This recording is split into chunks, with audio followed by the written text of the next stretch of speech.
let's start off again with the college football playoff quartet that was announced last night. Alabama, Clemson, Miami, and Oklahoma. Do you like that? Would you have done that if you were in the room yourself?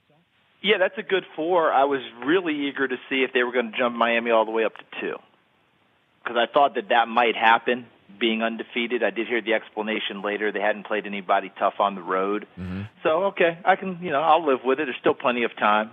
One of my great mentors, the former commissioner of the SEC, Roy Kramer, used to always say, Charles, play out. Just let it play out. And most of the time he was on target. Yeah. Let it play out. Things tend to come into full total focus. Settling in at 5 was Wisconsin, and I know that a lot of people are going to be upset. Big Ten country, Wisconsin country.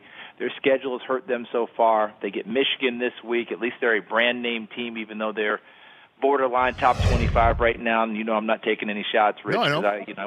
I went to Tennessee, so I got nothing to say at this moment. But normally that gets you some attention, no matter what. And don't forget, on that panel, they're human beings, too. We know that they look at metrics. We know they look at analytics. But also you're sitting there saying it's still Michigan, it's still Jim Harbaugh, it still means something. That'd be a huge one for Wisconsin. And truthfully, for the Big Ten, they have to have Wisconsin win that game. Otherwise, the Big Ten is likely, like the Pac-12, probably on the outside looking in and tapped out for being part of the 4. I don't know, man. I'm thinking that Ohio State wins out. If Ohio State beats Michigan and then goes to a Big Ten championship game and beats a 1-win Wisconsin going away, sitting there at 8-2, with potentially, Auburn losing a third game with Alabama winning that one, and then Alabama beating Georgia. I mean, if Alabama cleans up the rest of the SEC, I think a 2-loss Ohio State team goes in over a 1-loss Notre Dame team. That's the way I feel, Charles. I would not argue against that at all. In fact, I had someone yesterday say, the committee's going to find a way to get Ohio State in if at all possible. Right.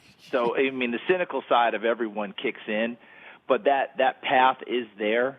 And after what happened to to Notre Dame in that game against Miami, that opens the door. But it also means, though, is that committee's got to ignore what happened in Iowa City. Because that was ugly. Yeah, okay? I know. And normally teams like Ohio State, what we get used to is when you are a name brand team and you're used to being the hunted and everybody comes after you every week, even though you're the front running team, you usually don't have the type of letdowns after a win over Penn State. Those teams tend to weather them a little bit better. That looked like one of those up and coming programs that got the massive win and get everyone patting them on the back, carrying them around on their shoulders, and the next week they were not ready to play. And that's what happened to them in Iowa City, and that was very unusual. So there will be some disturbing things that will be discussed in the committee that they'll never talk about publicly. They'll talk about them getting wiped out last year by Clemson in the semifinal. They'll talk about the game at Iowa this year. Those things will come into play. But I don't disagree with you that if they win the Big Ten championship, that gives the committee a much better opportunity to say we're putting in a conference champion that's going to win it for them. You're the best, Charles. Thanks for calling in, man. You're the best. You take care. Guys. I'll talk to you later. At CFD22, Charles Davis, again, with Kevin Burkhardt and Greg Olson, who's going to be great calling the Rams and the Vikings on Fox this weekend. And he brought to you and all of us the DirecTV 4K College Football Report. And once again, the college football game of the week on DirecTV 4K Channel 106 is from the Big Ten.